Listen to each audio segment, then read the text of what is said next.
नमस्कार किसान भाइयों।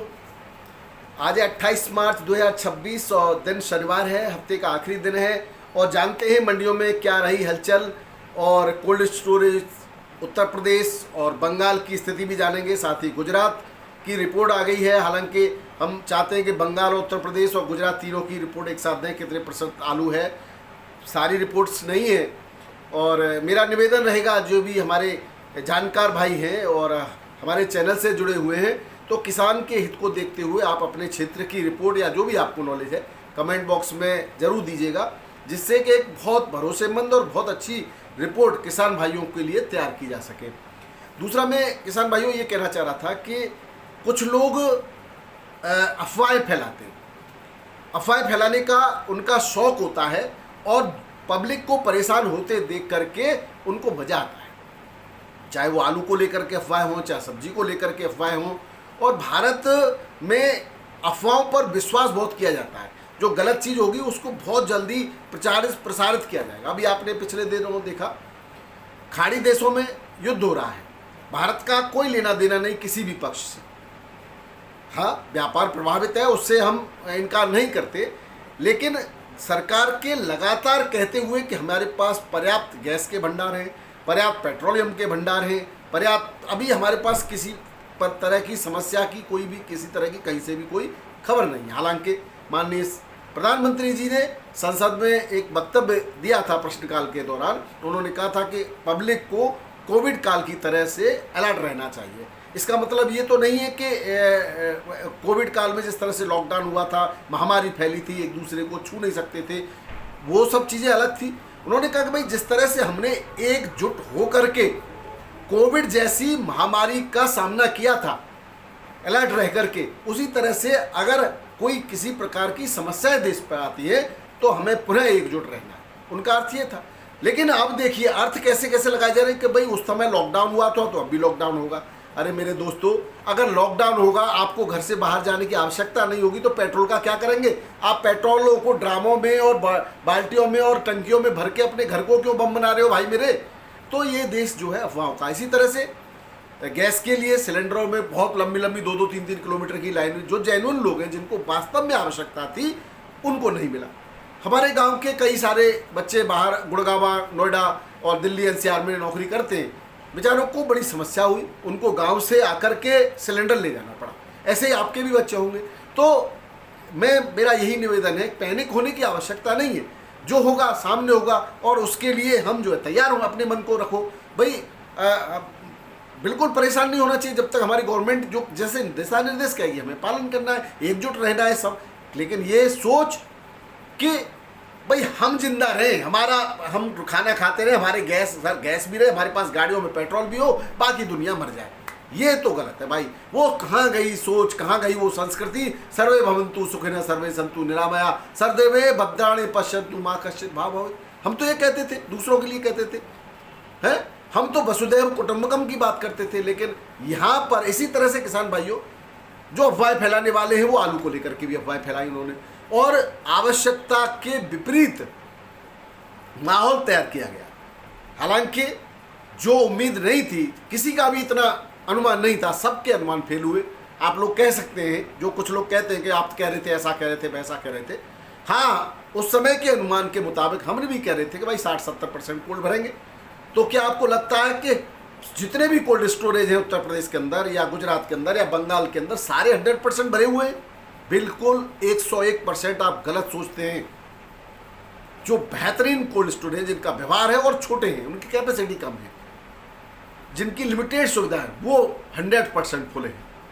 जो बड़े बड़े कोल्ड स्टोरेज हैं जिनके अंदर बहुत सारी सुविधाएं हैं, उनकी वो 100% नहीं भरे और न कभी भरे जाते हैं। वो भाई मान लो 1 लाख की कैपेसिटी है किसी कोल्ड की, तो 1 लाख कितना होता है? वो तो हर साल भरता है, तो भर जाएगा, उसमें क्या परेशानी है? लिमिटेड किसान होते हैं, लिमिटेड लोग होते हैं, लिमिटेड सुविधाएं होती है। लेकिन जिसकी कैपेसिटी 10 लाख है, वो कैसे भर जाएगा? हमारी नज़र में तो ऐसे बहुत सारे कोल्ड हैं जिनकी कैपेसिटी 4 लाख है, 5 लाख है, 10 लाख है, 9 लाख है। अभी ML कोल्ड स्टोरेज सबसे बड़ा है, क्या भर गया? वो नहीं भर। अभी भी बहुत सारे ऐसे कोल्ड हैं जिनमें आलू रखा जा सकता है। अभी उनकी क्षमता इतनी है कि वो और अभी हालांकि कहीं अब आलू की हार्वेस्टिंग नहीं हो रही है, जहां इधर उधर किसान भाई जिसको जगह मिल रही है वो भेज रहा है, इसकी उम्मीद नहीं थी। हाँ, इतना भी जो हुआ है उसकी भी उम्मीद किसी को नहीं थी। अब इसके कारणों पे आप आइए। कारण है कि एक तो बेतहासा गर्मी पड़ना, होली के तुरंत बाद गर्मी ने रिकॉर्ड तोड़ा था, 36-37 डिग्री टेम्परेचर हुआ। उस समय आलू का खेत में सड़ना और मंडी पहुंचते पहुंचते सड़ना, तो जो भी डंप लगाने वाले हमारे किसान भाई थे उन्होंने डंप न लगा करके आलू को कोल्ड में, वहां से कोल्ड की भरना की शुरुआत हुई है सबसे ज्यादा, आप समझिए। तो एक तो इस बार आप पता कर लेना, कहीं से भी देख लेना कि आलू का पहिया नहीं चला, जहां का आलू वहीं रहा है। चाहे वो मंडी पहुंचा तो वहां से भी मंडी में कुछ लोगों ने खरीद के फिर कोल्ड पहुंचाया। और दूसरा, जब शुरुआत में सस्ते रेटों पर बिक्री हुई तो वो बहुत सारे व्यापारियों ने या जो भी स्टोर करता है उन्होंने खरीदा और फिर वो कोल्ड की तरफ उसने रुख किया।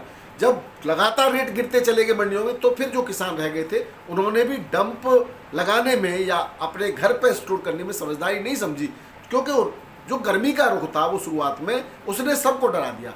उसके बाद कोल्ड की तरफ भीड़ ने रोक किया। अब किसान भाइयों, बाजार में जब रेट नहीं मिलता है तो आगे उम्मीद के लिए किसान कोल्ड में रखता है। दूसरी बात, अब पहिया भी नहीं चला, क्योंकि पहिया न चलने का कारण जो किसान भाई हो, आप लोग सभी आलू कर रहे हैं। बिहार की बात करें तो बिहार के मोतिहारी में किसान स्टोरेज के क्षमताएं नहीं है, वहाँ पे ज़्यादा कोल्ड स्टोरेज नहीं है। किसान आलू पैदा करते थे और व्यापारी उसको उनके आकलन करके जितना रेट से उसी समय खरीद करके वो जो है या तो दूर दराज के कोल्ड स्टोरेजों में या मंडी के आसपास या मंडियों में बेच दिया करते थे। अब बाहर का व्यापारी वहाँ क्यों जाएगा जब यहीं उसको कौड़ियों के दाम में आलू मिल रहा है। उत्तर प्रदेश की बात करें तो यहाँ पे कौड़ियों के दाम आलू है, बंगाल में कौड़ियों के दाम है। तो अब उत्तर प्रदेश से वहाँ क्यों नहीं जा रहा है कि वहाँ का आलू कहीं नहीं गया, वहाँ का आलू वहीं के वहीं बिक्री हो रहा मंडियों में, कोई खाने तो कितना आलू खाएगा। यानी कि हर जगह आलू उपलब्ध रहा, हर तो पहिया नहीं चला। वर्तमान में किसान भाइयों बहुत सारे इंडस्ट्रियल यूनिट्स भी प्रभावित हैं खाड़ी के देशों की वजह से, तो उसकी वजह से भी जो है आलू के प्रभाव पड़ रहा है। लेकिन इसका मतलब ये कतई नहीं है कि अभी से हम ये मान लें, जो होगा उसका किसी को नहीं पता। मैं किसान भाइयों बिल्कुल जिम्मेदारी के साथ कहता हूँ, भविष्यवक्ता कोई नहीं है, सब आज की परिस्थिति को देख करके अनुमान लगा रहे हैं। उन्होंने समझ लिया कि भाई अब तो कोल्ड स्टोरेज सारे के सारे 100% खुले हैं तो आलू तो फेंकना ही है, तो अभी से फेंक दो साल। जब फेंकना है तब देखेंगे, डरने की कोई बात नहीं है। किसान भाइयों, मैं आपको बिल्कुल बता देना चाहता हूँ कि अगर खाड़ी युद्ध बंद हो जाता है, सारी परिस्थितियाँ नॉर्मल हो जाती हैं, तो बहुत बड़ी डिमांड वहाँ से निकलेगी। जो हर साल जाता था, हमारे यहाँ से कई देशों को आलू जाता है, सब्जियाँ, चावल, बहुत खाद्यान्न जाता है, वेजिटेबल्स जाती है, सारा का सारा व्यापार भी रुका हुआ है। तो पूरी दुनिया पैनिक है किसान भाइयों, तो जो सबका होगा वो हमारा भी होगा। अभी से डरने की कोई बात नहीं है। 5 मौतें हुई पश्चिम बंगाल में, चुनावी चल रहा है वहाँ पर, चुनावी आजकल रैलियाँ चल रही हैं, और पश्चिम बंगाल में किसान मजदूर के ऊपर धुआंधार राजनीति हो रही है। जैसा कि मैं आपको पहले भी कहता हूँ, बीजेपी के भट्टाचार्य जी हैं वहाँ के अध्यक्ष, जो भी प्रदेश अध्यक्ष हैं, वो कह रहे हैं, गवर्नमेंट को एलिगेशन लगा रहे हैं कि आपने आलू किसानों की तरफ ध्यान नहीं दिया, आपने एमएसपी नहीं दिया, आपने जो बरसात में आलू खराब हुआ था उसका कोई उनको जो मुआवजा नहीं दिया, आपने बाहर भेजने पर, यानी कि जो एक राज्य से दूसरे राज्य आलू जाता है उस पर रोक लगाई, जिससे आलू किसानों को नुकसान हुआ। सही बात है बिल्कुल, क्यों नहीं कहना चाहिए, पहले देखना चाहिए था माननीय मुख्यमंत्री दीदी को। लेकिन क्या उनको अपने शासित राज्यों की तरफ आप नहीं देखना चाहिए? जिन बातों को आप वहाँ के लिए कह रहे हैं, क्या आपको उत्तर प्रदेश को नहीं देखना चाहिए? क्या आपको गुजरात को नहीं देखना चाहिए? क्या आपको बिहार को नहीं देखना चाहिए? बिहार का किसान मारा मारा फिर रहा है आपकी तरफ, आशा भरी नज़रों से देख रहा है कि भाई मुझे भी कुछ एमएसपी दे दो, मेरा भी आलू खरीद लो। कोई नहीं खरीदने वाला। उत्तर प्रदेश का किसान मारा मारा फिर रहा है कि भाई हमारा भी कोई कुछ है कि नहीं वजूद। बातें बड़ी बड़ी कर ली, आगरा मीटिंग हो गई, लखनऊ मीटिंग हो गई, आलू व्यवसायियों के साथ मीटिंग कर ली है, कैद किसानों का रख दिया। एक हमारे केंद्रीय कृषि मंत्री हैं माननीय शिवराज सिंह जी चौहान जी, दावा भरते हैं कि मैं जड़ से जमीन से जुड़ा हुआ हूं, किसान का बेटा हूं। दावा भर रहे हैं कि माननीय महोदय कि जो किसान की आय दुगुनी 4 गुनी और किसी किसी की 8 गुनी हो गई। आप लोगों ने मीम बनाए, सोशल मीडिया पर चल रहे हैं कि 8 गुनी हो गई, किसान आलू को फेंक रहा है। ये जो देश है उसकी 150 करोड़ की जनसंख्या है, जिसका 40 से 60% कृषि पर निर्भरता है। उसमें से 50-60 हज़ार 70 हज़ार या 70 लाख कह लो किसानों की कहीं आय दुगुनी आपने दिखा दी, आंकड़े दिखाए आपने कि उनकी दुगुनी हुई। वो किसान नहीं है भाइयों, वो अन्य बिजनेस से ब्लैक मनी को कृषि के नाम पर व्हाइट मनी में कन्वर्ट करने वाले लोग हैं। मैं ज़्यादा नहीं कहूँगा उनके बारे में, क्योंकि भाई मैं ऐसे लोग हैं कि जिनका कहाँ से काला कारोबार है और जमीन खरीद रखी है, उनकी जमीन में है ना घास और कूड़े के अलावा कुछ नहीं होगा, या करने वाला कोई और होगा, वो बेचारा भूखा मर रहा होगा, गरीब होगा, लेकिन वो एग्रीकल्चर इनकम दिखा करके अपने ITR में वाहवाही लूट रहे हैं कि मेरी आमदनी 4 गुनी 8 गुनी हो गई। ऐसे लोगों की वाहवाही संसद तक हो रही है। जो किसान वास्तव में परेशान है उसको कोई लाभ नहीं मिल रहा है। आवाज़ क्यों ना आप उठाएंगे, आवाज़ उठाइए। और कुछ लोग कहते हैं कि यहाँ कहने से क्या होगा, यहाँ कहने से आप सुन रहे हैं ना, और आप सुनेंगे तो आप कहेंगे भी लोगों से, और जब कहेंगे तो आवाज़ है उठेगी तो दूर तक भी जाएगी। आप लोग प्रसारित करेंगे, शेयर करेंगे तो आवाज़ तो उनके कानों में जाएगी, क्योंकि आलू किसानों की आवाज़ राजनीति का अब केंद्र बनती जा रही है। डरिए नहीं, अड़िग रहिए, मजबूत बने रहिए, और किसी प्रकार के गलत कदम उठाने की सोचिएगा भी नहीं। जो होगा सबके साथ होगा और सब देखेंगे। किसान भाइयों, आज के भावों की भी थोड़ी सी चर्चा कर लें, उससे पहले मैं आपको यही बता देना चाह रहा हूं कि सरकारें केवल अपने लाभ के लिए राजनीति करती हैं, किसान मजदूर गरीब इन पर, और ये उनके भीड़ का मात्र एक हिस्सा है सत्ता पाने के लिए, इससे ज़्यादा कुछ भी नहीं। चाहे उन्होंने जाति विशेष को लेकर राजनीति की हो, चाहे उन्होंने धर्म विशेष को लेकर, कोई भी पार्टी, मैं किसी का नाम नहीं ले रहा, राजनीति की हो, लेकिन ये केवल आपको लड़ा भिड़ा के बांट करके अपना उल्लू सीधा करते हैं, बाकी इससे ज़्यादा कुछ नहीं। कब तक नहीं संभलोगे, जब तक आप नहीं संभलोगे ये होता रहेगा देश के अंदर। और देश को जो सपना दिखाते हैं कि हम सोने की चिड़िया बन जाएंगे, हम विश्वगुरु बन जाएंगे, यही हाल रहा और इसी तरह की पॉलिटिक्स रही, तो भाई हम तो नहीं देख पाएंगे कि देश हमारा विश्वगुरु बनेगा, नहीं देख पाएंगे। बाकी का जो होगा किसी ने भविष्य नहीं देखा। का आंकड़े है ना, फर्जी आंकड़े चलते हैं, पेपरबाजी के आंकड़े चल रहे हैं, वास्तविकता में कुछ और है, आंकड़े कुछ और कहते हैं। ये हो रहा है देश के अंदर। किसान भाइयों, आज दिल्ली आज़ादपुर मंडी में गाड़ियों की संख्या 170 है, जिसमें 72 गाड़ी बैलेंस, यानी 100 गाड़ी नहीं पहुंची, 70-72 पुरानी थी। आलू के रेटों में कहीं कोई बढ़ोतरी तो सोचे ही मत, 10-20 रुपये गिर ही जाते हैं, इसलिए ज़्यादा बात नहीं करूंगा दिल्ली की। बाराबंकी में भी रेट नहीं उठ पा रहे। हाइब्रिड आलू 500 550 बिक रहा है, 700 तक बिक चुका है हाइब्रिड। वैसे वहाँ पे राजेंद्रगंज 650 700, और हल्की क्वालिटी का 641 से 651 तक बिका है। और इसके बाद चिप्सोना 800 850, चिप्सोना जरूर यहाँ अच्छे रेटों से बिक्री हो रहा है, और काटनर 850 से 900 में बिक रहा है। फरुखाबाद में 45 गाड़ियों के आसपास की आमदनी है मोटर। ख्याति पुखराज सुपर क्वालिटी का 551 बिका एक जो ट्रॉली। उसके बाद 400 450 से 500 तक बिका मीडियम क्वालिटी का, और हल्की क्वालिटी का वही 250 300 400 जैसा बिक जाए वैसा है। 37 स्थान में 581 से 600 रुपये क्विंटल के रेट है किसान भाइयों। ये चिप्सोना 681 से 751 रुपये क्विंटल। हाइब्रिड हॉलैंड आलू 741 से 800, हल्की क्वालिटी का 700 750 रुपये क्विंटल के रेट से बिक्री हुआ है। कानपुर की बात करें, यहाँ पर भी 25 गाड़ियों के आसपास की आमदनी है, 10,000 12,000 पैकेट के आसपास होंगे।